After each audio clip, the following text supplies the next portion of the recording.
नमस्ते, welcome to heat happy energy amor tarot.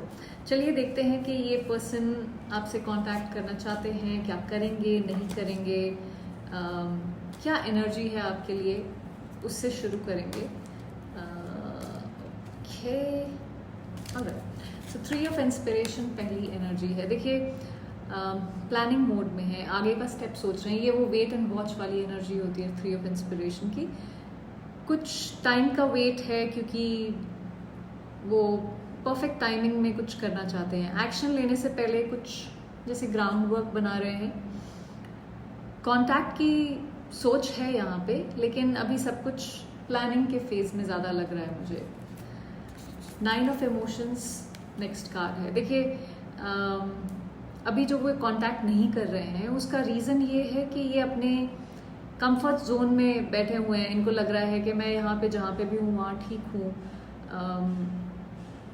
जैसे इनको लगता है कि अभी आपसे कांटेक्ट किया तो हो सकता है इनको कुछ करना पड़े और फिर ये नहीं कर पाएंगे और इनको अपने कंफर्ट जोन से बाहर निकलना पड़ेगा। तो इसलिए अपने ही ज़िंदगी में अपनी ही इमोशंस में सेटिस्फैक्शन ढूंढ रहे हैं या सेटिस्फाइड हैं अभी एट दिस पॉइंट। अपने वर्ल्ड में बिजी हैं, कोई प्रेशर नहीं लेना चाहते हैं। ये जो है ये पानी में है एंड बिल्कुल काम एनर्जी में है। आसपास उसके क्रिस्टल्स हैं। एक मेडिटेशनल पोज में बैठी हुई है। नीचे एक वो अलादीन का चिराग भी पड़ा हुआ है। सो अपनी लाइफ में जैसे जो चल रहा है मैं वैसे ही चला रहा हूँ, चला रही हूँ, उस टाइप की एनर्जी है। इसलिए इस समय कांटेक्ट करने के लिए कोई एक्शन नहीं ले रहे हैं। अगर अभी तक आपकी सिचुएशन से ये रेजोनेट करती है रीडिंग तो सब्सक्राइब ज़रूर करिएगा। 7 of emotions.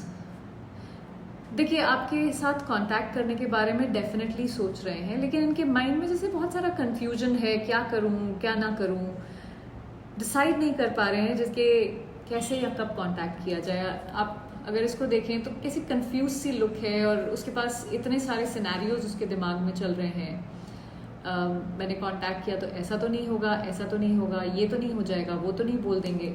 So day dreaming ज़्यादा है, एक्शन कम है, पर डेफिनेटली सोच दिमाग में चल रही है कि कांटेक्ट किया जाए, लेकिन क्लैरिटी नहीं है दिमाग में। Queen of voices.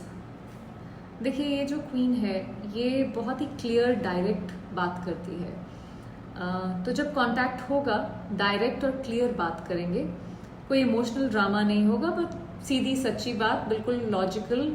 ये एक इमोशनल होके बात नहीं करेंगे ये जो भी इंसान है।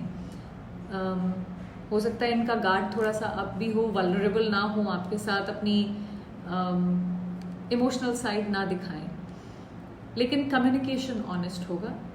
अगला कदम होगा क्लियर, स्ट्रेट फॉरवर्ड कॉन्वर्जेशन का। क्योंकि अगर आप इसको देखें तो ये जैसे कौवे बैठे तो हैं उसके आसपास, पर उन कौवों का मुंह दूसरी तरफ है।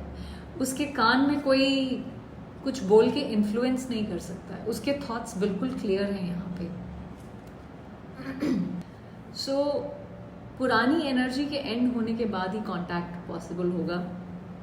एक ट्रांसफॉर्मेशन का कार्ड। देखिए बहुत सारे लोग ना, हम जो लोग भी टैरो पढ़ते हैं, इवन मैं, हम लोग कई बार डेथ और टावर को बहुत डीमोनाइज कर देते हैं, जैसे वो पता नहीं कितना खराब एनर्जी है। बट एक्चुअली वो खराब एनर्जीज नहीं है, वो एक चेंज लेके आती हैं जो हम रेजिस्ट कर रहे होते हैं, और उस रेजिस्टेंस की वजह से हमें ज़्यादा तकलीफ होती है। अगर हम उस चेंज को आने दें तो हाँ, चेंज मुश्किल होगा, बट उसके बाद का सफ़र आसान हो जाता है। तो ये एक ट्रांसफॉर्मेशन का कार्ड है। पहले कुछ चीज़ें चेंज होंगी, फिर नई शुरुआत होगी।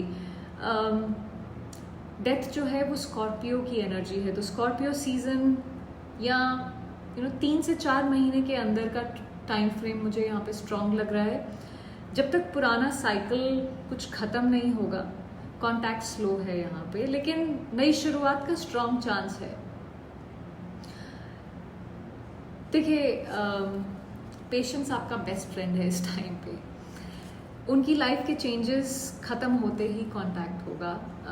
आई डोंट नो क्या चेंजेस उनकी लाइफ में चल रहे हैं, पर कुछ चल रहे हैं या उनके दिमाग में इंटरनली चल रहे हैं। ज़रूरी नहीं कि फिजिकल स्पेस में ही हो, पर तब तक आप अपनी एनर्जी को हाई रखिए, क्योंकि जब ये इंसान वापस आए तो आप रेडी हो उस ट्रांसफॉर्मेशन के साथ आगे बढ़ने के लिए। और हो सकता है इस दौरान आपके थॉट्स या फीलिंग्स भी कुछ इवॉल्व हों जो आपको हेल्प करे बहुत सारे डिसीजंस लेने के लिए इस कनेक्शन को लेकर। सो आई होप इससे आपको कुछ क्लैरिटी मिली हो। Thank you for watching.